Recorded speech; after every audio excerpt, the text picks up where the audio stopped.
Hello and welcome. My name is Bradleymayerharman, and today I have the pleasure of talking to Grant Peters.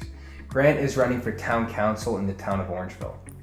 Thanks for joining us today, Grant. Thanks for having me, Brad. So today I want to touch on council bringing up old debates that have already been decided, and certainly there's a lot of controversy as an example of the OPS versus the OPP. If elected, what would your stance be on bringing up old debates, and what's your opinion on perhaps the OPS and OPP? Certainly.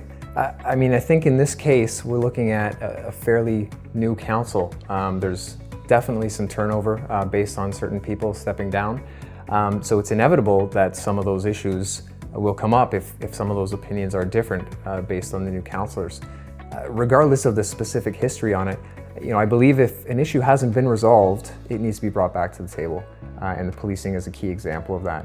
So we're looking at the single largest line item on the property taxes.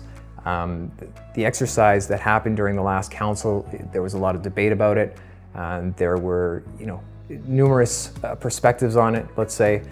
Some people didn't have confidence in the numbers. Some people have a very strong emotional connection to the police force that we have, that sort of thing. So, many sides to consider, but I think the short answer for you and for the viewers is that there is an opportunity there to save money. And based on the taxes issue that we discussed earlier, you can't ignore the single largest line item on the town budget.